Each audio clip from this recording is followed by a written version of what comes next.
The last thing I remember before the sickening crunch of the rocks was my son's eyes. Not the eyes of the boy I raised, but the cold, dead eyes of a stranger. My husband's frantic grip was the only thing keeping me from falling completely silent. And then right before the impact, he hissed one single chilling command into my ear. Pretend we're dead. Now my name is Martha, and I'm 62 years old, though right now every muscle in my body feels 80. My life used to be simple, predictable, and frankly quite pleasant. I live in a quiet, sprawling ranch house in the suburbs of Phoenix, Arizona, a home my husband George and I built from the ground up, literally pouring the concrete ourselves 30 years ago. George is 64, a retired structural engineer, and the rock, the quiet anchor that held my sometimes turbulent energy in check. We weren't wealthy by any means, but we were comfortable, secure, and had that beautiful, easy rhythm that only couples who have shared a lifetime of inside jokes and heartaches can possess. We have one son, Daniel.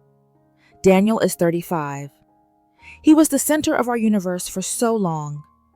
The sweet, goofy kid who turned into a promising but ultimately troubled adult. Our relationship with him, once the source of immense pride, slowly calcified into a brittle, complicated arrangement. Daniel is still technically living in our guest house, a spacious apartment above the detached garage, the one we had foolishly upgraded so he could find his footing after his last business failed. He's supposed to be paying rent, but we all know that hasn't happened in over a year. He is our only child, and that fact, I realize now, gave him a power over us that was toxic. A power he was willing to use to the absolute limit. If you saw me now, you'd see a woman with a few too many worry lines etched around her mouth. But back then, before the cliff, my anxiety was more of an internal tremor than an external sign. My deepest fear, the one that rooted itself in my gut after my own father abruptly left when I was 7, was abandonment. That single event, the slamming door, the long hollow silence that followed shaped my entire existence. It made me a fixer, a perpetual peacekeeper, someone pathologically terrified of conflict, because conflict always led to distance, and distance led to being left behind. This vulnerability became Daniel's soft target. Whenever he was stressed, broke, or angry, which was often, I saw the ghost of that little girl again clutching her doll, trying desperately to make Daddy stay. Daniel knew exactly how to trigger that. His face when he was demanding money or manipulating a situation would adopt this peculiar blend of childish pout and adult entitlement. His lips would thin, his brow would furrow just so, and his eyes, usually a warm hazel, would turn glassy and distant. A look that screamed, "If you don't help me, I have nowhere else to go." I remember one specific evening. He had needed a significant sum for investing in a cryptocurrency that sounded highly suspicious. George, firm for once, had said no. I watched Daniel's whole body slump, his broad shoulders, the shoulders of a man who should be carrying his own weight, drooping like a defeated child's. His hands, usually animated when talking about his schemes, became limp at his sides. He didn't scream. He just let out a soft, defeated sigh and looked at me, Martha, with an expression of such raw, wounded disappointment. It wasn't anger. It was pure, unadulterated vulnerability. That gaze was my kryptonite. It told me, "Mom, you are failing me. You are letting me fall." It wasn't about the money. It was about preventing that painful distance, that separation. My heart would constrict so tightly, a physical ache spreading from my chest to my throat. I would find my own hands that felt suddenly old and useless, reaching out to touch his arm, and my voice, shaky and small, would inevitably be the one to whisper, "Let's just talk about how we can make this work." Honey, I would always override George, always enable Daniel, because the alternative, the complete severing of that lifeline, was simply too terrifying to bear. My biggest emotional injury made me blind to the fact that I wasn't helping my son. I was just trying to save myself from the memory of a slamming door. Life before the sheer drop felt in retrospect like a beautifully crafted lie we were all dedicated to maintaining. George and I had fallen into the comforting, if slightly repetitive, patterns of retirement. Our mornings were sacred. George would brew his ridiculously strong coffee, and I would make my herbal tea. We'd sit on the screened-in porch, watching the Arizona sun burn the morning mist off the distant mountains, usually exchanging gentle banter about the newspaper crossword or planning our next small garden project. There was a quiet, deep affection between us, the kind that doesn't need grand gestures, just the easy presence of the other. Daniel was the gentle yet persistent hum of discord beneath this peaceful surface. He was the elephant in our beautifully decorated living room. He would often drift into the main house around lunchtime, looking perpetually disheveled, but greeting us with an easy smile and a hug that still felt genuinely warm. "Hey, Mom. Dad, how are the gladiolas doing?" he'd ask, leaning over to kiss my cheek. In those moments when he was just being Dan, the charming, handsome son we loved, the financial strain and the broken promises felt momentarily liftable. George, ever the stoic realist, handled Daniel with weary patience. Their interactions were often short-centered around the few chores Daniel would grudgingly agree to do, or George's attempts to offer some structured financial advice. "Danny, you need to budget for the month. Start with the basics," George would say, his voice low and firm, but always without anger. Daniel would nod, his eyes sweeping the room already mentally elsewhere, but he'd still manage a polite, "Got it, Dad, thanks." The air wouldn't be tense. It was just a low-grade melancholy, like a beautiful song played slightly off-key. I, of course, was the glue, the emotional lubricant. If George got too stern, I'd step in with a plate of fresh cookies or a suggestion for a family movie night. I convinced myself that our situation was temporary, that Daniel was just a late bloomer, a sensitive soul finding his way. I loved the feeling of being needed. It kept the ghost of abandonment at bay. We still held family dinners every Sunday, a ritual I insisted upon. We would laugh, share stories, and Daniel would tell us about his latest venture, painting these vibrant, optimistic pictures of future success. We'd listen, George, with a skeptical but quiet gaze, and me, my eyes wide and full of a hopeful affection. The atmosphere was always positive, sometimes deliberately, so maintained by a tacit, fragile agreement. We will not talk about the money, and we will pretend we are a happy, perfect family. It was a cozy bubble built on denial, and I genuinely believed it could last forever. The delicate illusion shattered the day George made me face the numbers. It wasn't a shouting match. It was far more insidious. We were sitting in his home office, which he meticulously kept locked, going over our financial statements. He pushed a stack of papers towards me, his finger tapping the balance sheet with sharp, short movements. "Martha," he said, his voice flat, devoid of his usual gentle humor, "look at this. The savings account is almost depleted. Our retirement funds are being leveraged. The money we gave Daniel for his eco-friendly tech startup, the last $80,000 we had liquid, is gone. Not invested, Martha. Gone." My stomach dropped. I had known intellectually that the money was substantial, but I had wrapped it in the soft wool of investment. Seeing the actual figures, the brutally low remaining balance, felt like a physical assault. My breath hitched. I immediately felt the familiar urge to minimize, to deflect the blame away from my son. "It's just a delay, George. Startups take time. We are comfortable enough." "Surely," I stammered, my hand starting to tremble slightly as I picked up the statement. George looked at me, and his eyes, usually a kind blue, were cold and hard. It was the look of a man who realized his partner was complicit in their undoing. "We are not comfortable. We are solvent, barely. And Daniel is not starting a company. He's running a scheme. We found out he took out a second mortgage on the guest house, our guest house, under the pretext of his business using forged signatures. And he's been selling some of your jewelry." I found the pawn slips.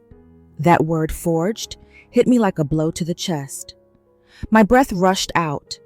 This wasn't just poor financial judgment. This was criminal. My son. A criminal. I felt my face flush hot with a sudden overwhelming shame. All the excuses I had built up over the years, he's stressed, he's talented, he'll pay us back, crumbled. My reaction, however, wasn't rational anger at Daniel. It was a visceral, desperate need to protect him from George's justified fury. I pushed the blame back onto George, the easiest, most immediate conflict resolution strategy I knew. Why didn't you tell me about the jewelry, George? Why did you let him get this deep? You handle the finances. I cried out, my voice rising in a panicked register. I felt the tears spring to my eyes, but they were tears of fear, not sorrow. Fear that George would cut Daniel off. Fear that Daniel would leave. Fear that my perfect fragile family unit would explode. George stood up, his tall frame suddenly radiating disappointment.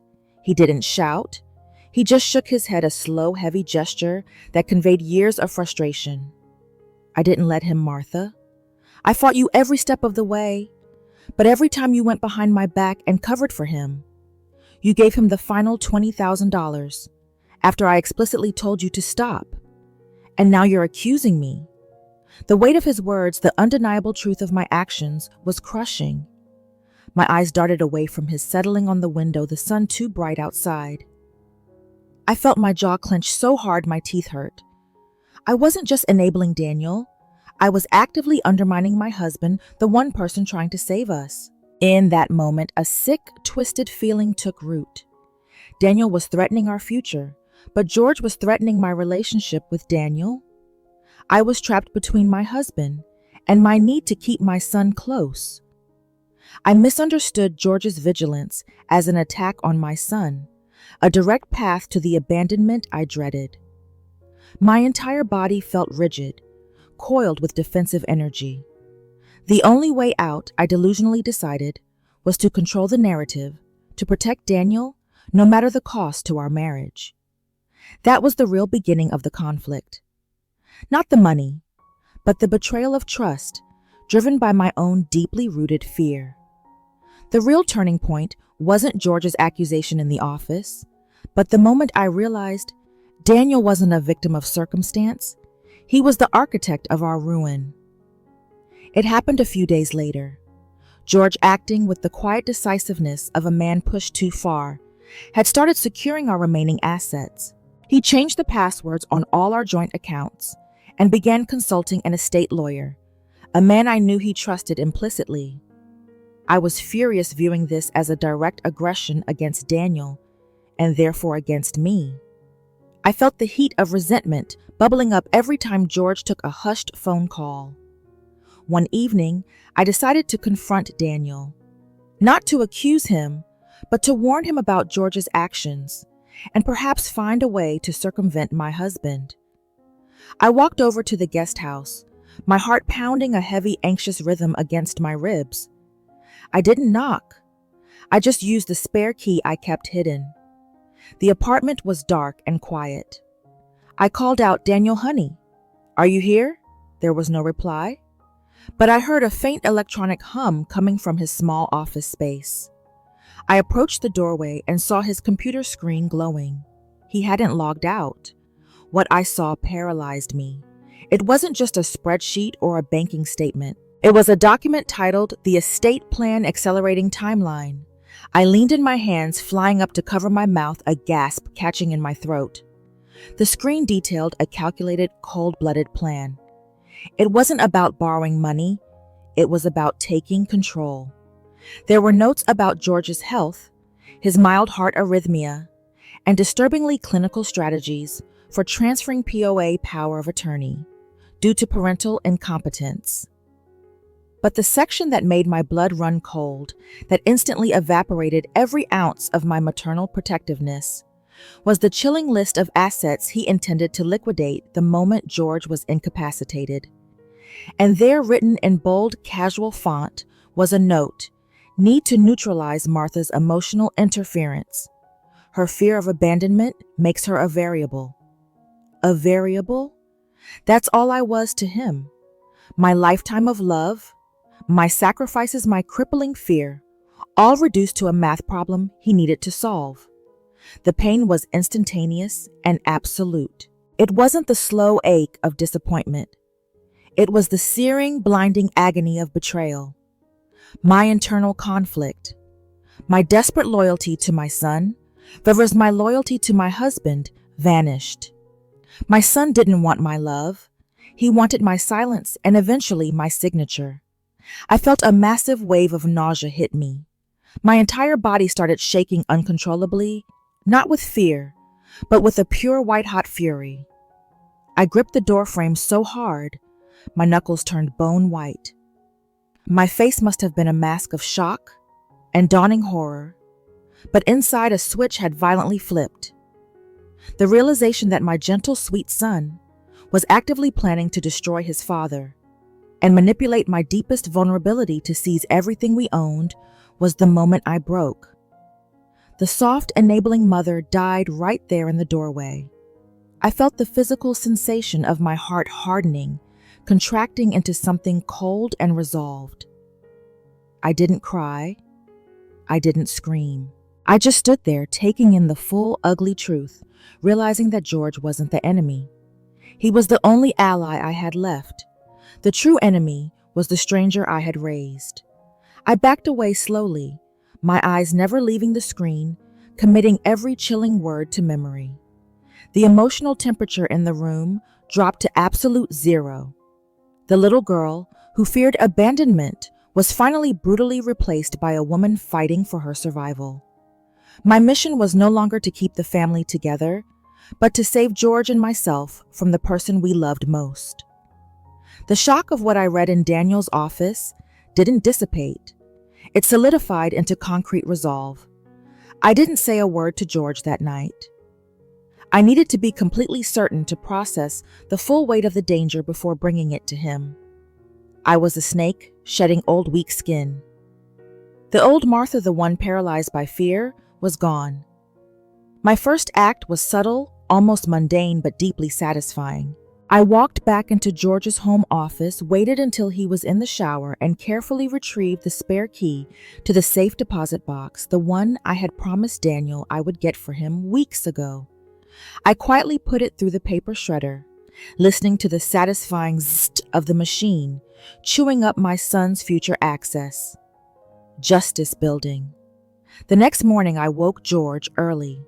His eyes were heavy with the strain of worry. I didn't beat around the bush. I looked him dead in the eye, my voice low and steady, not wavering once. George, I was wrong. Completely and disastrously wrong. Daniel is planning to declare you incompetent and seize control of everything. He called me a variable he needs to neutralize. The relief that washed over George's face was mixed with profound sadness, but there was also a sudden focused energy.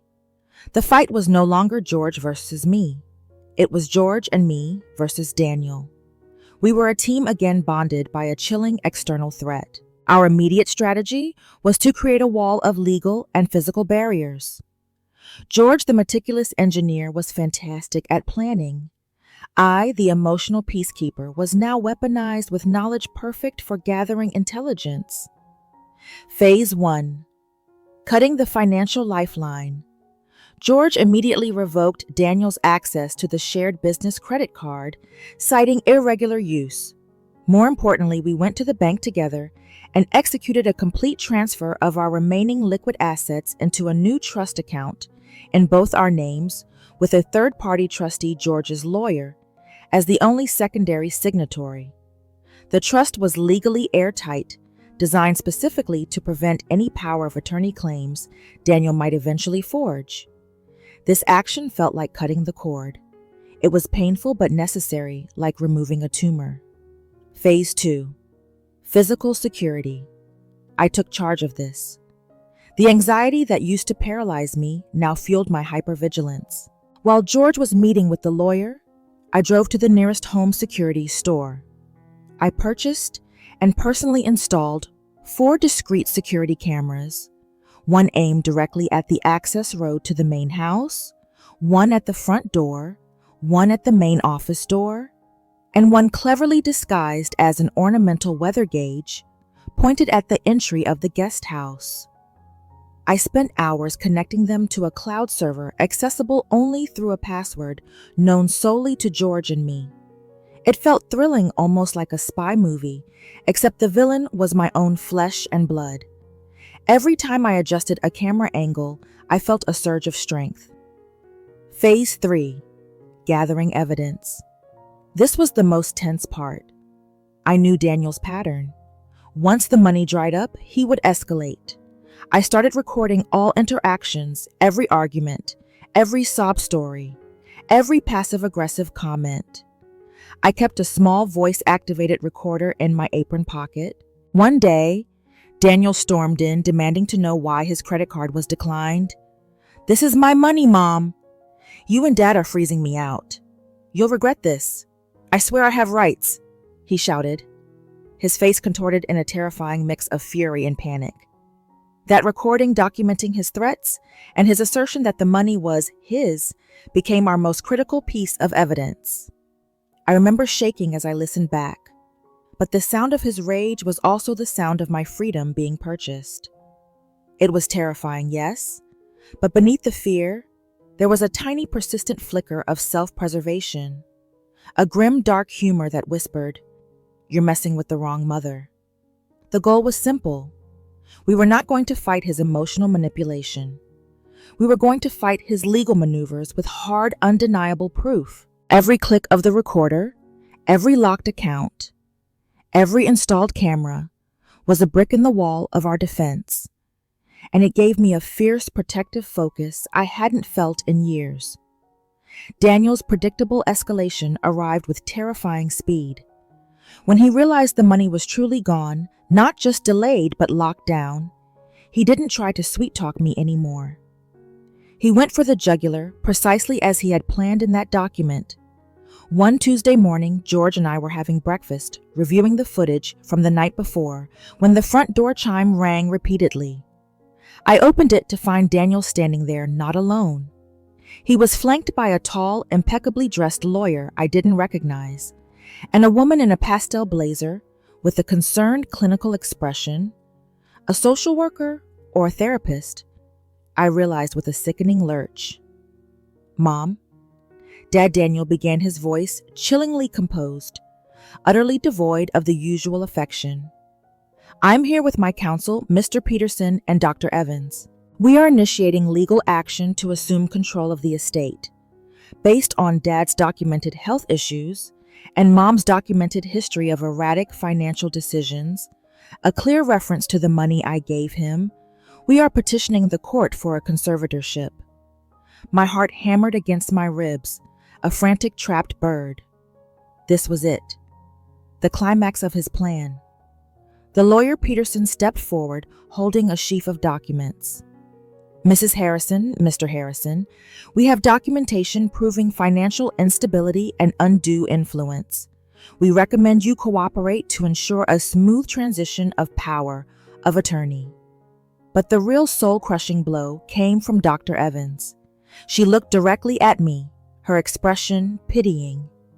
"Mrs. Harrison, we have reviewed evidence suggesting high emotional instability and anxiety exacerbated by financial stress. Daniel is very concerned about your mental well-being and is seeking a temporary order to protect you and your assets from your own impulsive decisions." My own words, my own vulnerabilities weaponized against me. The very emotional injury that made me an enabler, my paralyzing fear of abandonment, and my history of trying to fix things, was now being used to declare me unfit. I felt a visceral wave of helplessness. My hands, which had been so steady, installing the cameras, started shaking violently again. Variable. I was nothing more than a variable they were trying to eliminate. My internal world shattered into 1,000 jagged pieces. I wanted to scream, to grab Dr. Evans by the lapels and shout. He pushed me to this. I was only trying to protect him, but I couldn't. George, sensing my imminent emotional collapse, gripped my hand under the table, his touch a silent anchor. I looked at Daniel. His face was a perfect mask of concerned disappointment, the kind he used to manipulate me for smaller amounts of money. Now the stakes were our lives. He looked me in the eye, a tiny, almost imperceptible smirk playing on his lips, a look of pure, cold triumph.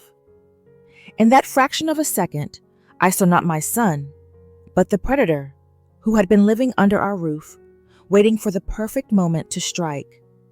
The drama was pure, sickening betrayal. This forced confrontation, backed by the authority of legal and psychological professionals, was the most terrifying moment of the entire ordeal. Daniel's smug expression, the one that screamed, "I win," was the final fuel I needed. George's grip on my hand tightened, a silent cue. We had prepared for this exact moment. "Dr. Evans, Mr. Peterson," George said, his voice surprisingly robust, cutting through the strained silence. "We appreciate your concerns, but we believe you've been provided with highly selective and frankly inaccurate information by our son." He didn't need to finish. The office door opened, and walking in was Mr. Thompson, George's estate lawyer, a man whose presence immediately shifted the dynamics in the room. Thompson didn't offer a pleasantry. He just walked straight to the table and placed a heavy organized binder right next to Daniel's neatly stacked legal papers. "Mr. Peterson," Thompson began, his voice dry and authoritative, "we are here to address your petition for conservatorship.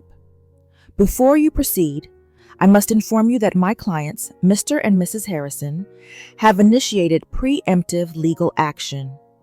We have a countersuit detailing financial fraud, asset misappropriation, and attempted elderly exploitation, backed by irrefutable evidence." Daniel's face, which had been so confidently composed moments before, completely crumpled. The smirk vanished, replaced by a raw, naked panic. His lawyer, Peterson, looked genuinely startled, quickly reaching for Thompson's binder. "Fraud," Peterson stammered. "What evidence are you referring to?" I finally found my voice. It wasn't the shaking, anxious whisper of the old Martha. It was steady, cold, and infused with the power of righteous indignation. "We have the pawn slips for my grandmother's jewelry, Daniel," I stated, watching his eyes dart away wildly. "We have the documentation proving you forged George's signature to secure a second mortgage on the guest house. And we have an audio recording from last week where you explicitly threatened your father and claimed our life savings were yours to control." Then I delivered the final blow. I pointed at the window where the sun was glinting off the almost invisible lens of the security camera I had installed. "And Dr. Evans," I continued, turning to the therapist who had dared to judge my emotional stability, "we also have video evidence, courtesy of the security system I personally installed and maintain, of Daniel accessing George's locked office late at night, presumably to tamper with files, and the full unedited video of his verbal outburst just now, proving his malicious intent. We can also share the digital files he carelessly left open on his computer, detailing his accelerating timeline to seize our assets." The reaction was immediate and spectacular. Daniel jumped up, knocking his chair back with a crash. "That's illegal surveillance. You can't use that," he yelled, his voice cracking into a desperate shriek. Peterson, the lawyer, was already shuffling his papers, his face pale. He knew a sinking ship when he saw one. He immediately pulled Daniel aside, whispering urgently, "If they have the forgeries and the audio, we need to stand down. This becomes a criminal case." The satisfaction that washed over me was intense, primal. Seeing Daniel, the manipulator, the architect of our pain, finally stripped bare of his entitlement and reduced to pure, desperate fear was the ultimate catharsis. The truth was out. The witnesses were present. My life was no longer an emotional variable to be neutralized. It was a fortress he had failed to breach. We had won the battle for the truth, and I felt the sweet, exhilarating rush of justice being served. The aftermath of the courtroom drama, though it was really more of a swift, humiliating legal withdrawal on Daniel's part, felt like the slow, painful process of healing after a deep, festering wound is finally cleaned out. We didn't have to go to trial.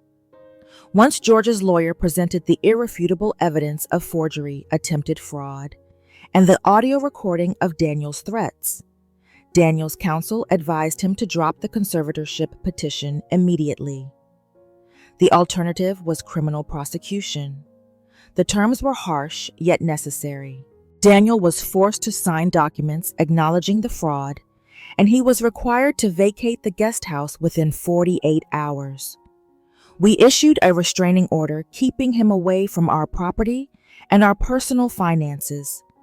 When he finally drove away, not with the charming wave of the sun I knew, but with a sullen, hateful glare, the silence he left behind wasn't hollow. It was expansive. It was the sound of freedom. The immediate feeling wasn't joy. It was an overwhelming sense of deservedness mixed with a deep, crushing sorrow. I had fought tooth and nail, not for a bank balance, but for my right to safety and autonomy. I had stared down my fear of abandonment and realized the only person who had truly abandoned me was Daniel the adult by choosing greed over family. George and I sat on the porch that evening, the same porch where we used to watch the sunrise and pretend everything was fine. He reached for my hand, his palm rough and comforting. "You saved us, Martha," he whispered, his voice thick with emotion. "You faced him. You stood up to him. I couldn't have done it without you." His words didn't just acknowledge my actions, they validated my emotional journey. I wasn't the overly anxious, fragile woman anymore. I was a survivor. I was strong. For the next few weeks, I began the process of living for myself. I started painting again, a hobby I had dropped years ago, because Daniel needed help with yet another urgent meeting. I took long walks in the desert scrubland, feeling the sun on my skin and the solid ground beneath my feet, a welcome contrast to the feeling of being pushed to the edge of a cliff. I changed my hair, bought clothes that weren't mom colors, and slowly, hesitantly rediscovered Martha. The sorrow was still present. It was the grief of losing a son, even though he was physically alive. I mourned the sweet, goofy boy who was now replaced by a calculated predator. But beneath the sadness was a burgeoning sense of peace, a quiet, fierce power. I looked in the mirror and the anxiety lines around my mouth seemed less pronounced. My eyes, once perpetually darting with worry, were steady and clear. I was finally living for my own well-being, defined by my own boundaries, not dictated by my fear of losing someone. It was a terrifying, beautiful solitude. I had won my life back, but the cost losing my only child was a wound I knew I would carry forever. It was a victory achieved through pain, making it all the more worthwhile, and ultimately profoundly liberating. The peace that followed Daniel's forced departure was a double-edged sword. While I had external freedom, the battle raging inside me was far from over. I spent many nights wide awake, George sleeping soundly beside me, staring into the Arizona darkness, conducting a brutal self-interrogation. Was I right to push him away? The question echoed endlessly. My logic, based on this evidence, screamed yes, he was a threat. But the mother in me, the one who carried the trauma of abandonment, whispered, "You cut off your only son? You chose money and safety over family. Aren't you just like the father who left you?" This internal conflict was excruciating. I'd walk into the kitchen in the morning, ready to face the day with my new strong facade, but then I'd catch sight of Daniel's baby picture, the one where he's missing his front teeth, grinning wildly, and the strong facade would crack. I would feel a sudden sharp intake of breath, and my hand would fly up to my throat, a familiar gesture of distress. My whole body would tense, shoulders hunching forward as if protecting my heart from an invisible blow. I was torn between the guilt of a mother who failed and the survival instinct of a woman who saved herself. Did I enable him too much? If I hadn't given him the last $28,000, would we have reached the point of attempted conservatorship? Every decision, every moment of weakness driven by my fear now felt like a stone I had personally placed on George's path to ruin. The worst part was the intellectual understanding versus the emotional pain. Intellectually, I knew Daniel was responsible for his choices. He was 35, an adult, and his actions were malicious and premeditated. Emotionally, he was still the vulnerable little boy whose disappointment shattered me. One afternoon, sitting alone in the silence of the house, I broke down. I didn't sob. It was a quiet, profound despair. Tears streamed down my face, hot and embarrassing, wetting my shirt collar.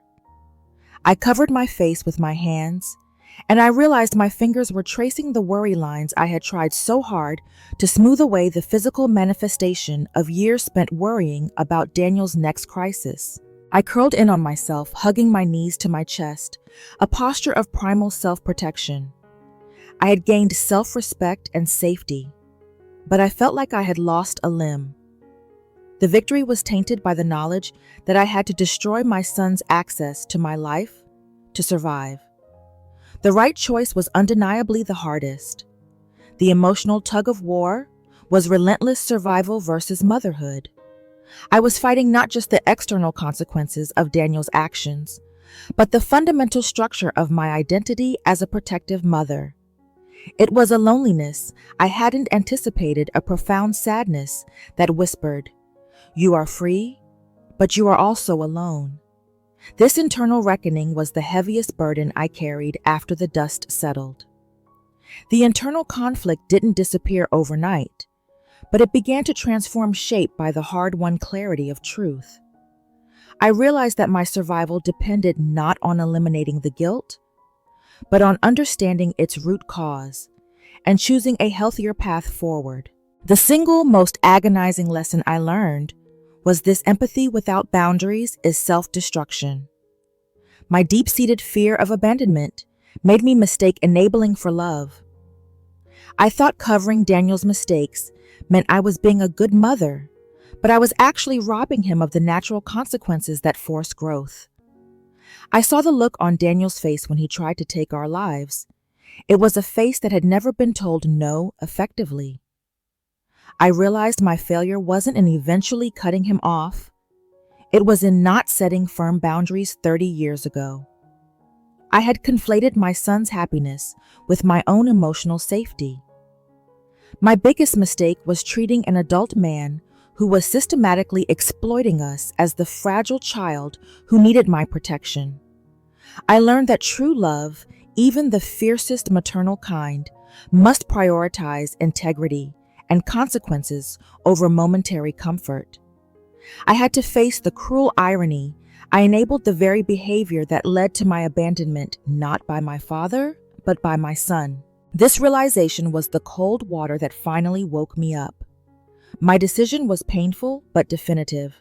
I had to let go of Daniel as he was to survive as I am. George and I agreed on a policy of absolute rigid no contact. There would be no secret calls, no hidden money drops, and no answering his texts, which inevitably devolved into insults and pleas. This wasn't punishment. It was a matter of self-preservation. I realized I could not improve the relationship because Daniel wasn't seeking a relationship. He was seeking access to our assets. Any attempt to fix things would be another opportunity for manipulation. My new goal became establishing impenetrable boundaries. I reframed my role. I was no longer his caretaker, but a secure, independent woman who survived his attack. I decided to channel my maternal instincts into improving my marriage with George, the man who had stood by me when everything fell apart. We started prioritizing our shared life planning trips, investing in hobbies, and consciously rebuilding the trust that my enabling behavior had nearly destroyed. My fundamental mistake was allowing my trauma fear of abandonment to dictate my actions instead of using my rational mind. I continuously ignored George's logical warnings because my emotional instinct to keep the peace and keep Daniel close was overriding everything. The condition book phi doi. The imperative for change was the realization that Daniel intended to silence us permanently. The terrifying moment on the cliff, the sound of the rocks, the cold command to pretend we're dead, was not just a physical threat. It was the ultimate graphic metaphor for what he had been doing emotionally and financially for years. He wanted us silent, compliant, and invisible. To ensure this never happened again, the change had to be systemic. Financial transparency. All finances are now handled jointly and openly. We use a shared ledger, and George requires my active input on every decision. No more, George handles the money, excuses for me to operate covertly. Legal walls. We updated our wills and trust documents legally disinheriting Daniel with explicit, irrefutable language that cites the court documents from the conservatorship attempt. This removes his financial motive. Emotional accountability. I started seeing a therapist not because Daniel thought I was unstable, but because I needed to process the abandonment trauma that fueled my enabling. I am learning to identify my triggers and respond with a boundary, not a bailout. This growth wasn't a soft, comforting journey. It was a gritty, necessary climb out of the hole I helped dig. I finally understood that being a parent doesn't mean saving your child from life. Sometimes it means saving yourself from your child's destructive choices. If you're listening to this, and you're perhaps a parent in your 50s or 60s, maybe you recognize a flicker of my former self in your own life. Maybe you have that one adult child who just can't seem to launch, or who always has an urgent financial crisis that only you can solve. This is my message to you, drawn from the wreckage of my own making. My story isn't just about a son who tried to steal our money. It's about a mother who had to learn the difference between empathy, boundaries, and communication the hardest way possible by almost losing her life and her husband. First, let's talk about empathy. I was drowning in false empathy. I felt his pain. I understood his excuses, and I believed that my job was to cushion his falls. But I confused true empathy, which means understanding someone's feelings without necessarily sharing or enabling their destructive behavior, with pity and codependency. My empathy became his license to exploit. If you are constantly bailing out an adult child, ask yourself, am I helping them rise, or am I just helping them dig a deeper hole? True empathy doesn't protect a 35-year-old from the consequences of fraud. It protects your own safety and sanity by acknowledging the danger. You are not obligated to set yourself on fire to keep them warm. Second, the absolute necessity of boundaries. If you take one thing from my story, let it be this. A boundary is not a wall to keep love out. It is a fence to keep toxicity in its place. My lack of boundaries was directly rooted in my fear of abandonment. Every time Daniel pushed, I yielded because I thought the emotional cost of conflict was higher than the financial cost of compliance. That was a lie. The real cost was my peace of mind, my marriage, and ultimately our lives. Boundaries must be firm, non-negotiable, and they must have consequences. When George and I finally drew a clear legal line, no more money, no more contact, no more access. It was terrifying, but it was the only way to demonstrate that our safety was paramount. Establishing boundaries is an act of profound self-respect, and the only real way to foster respect from others. If you don't define your boundaries, the world, and certainly an entitled child, will define them for you, usually in a way that benefits them. Finally, communication. My marriage almost collapsed because I prioritized covert enabling over honest communication with my husband. I lied to George to protect Daniel, and in doing so, I made George the enemy in my mind, simply because he represented the truth and the consequences I feared. If you are hiding financial decisions from your partner for the sake of a child, stop. Right now, you are not protecting your child, you are destroying your marriage. George and I rebuilt our relationship only when I was brutally honest about my trauma and my part in the enablement. True communication is not about agreeing, it's about having a shared reality, especially when the truth is ugly. We should have presented a united front from the start. We are a team and this is our decision. Don't wait for the cliff.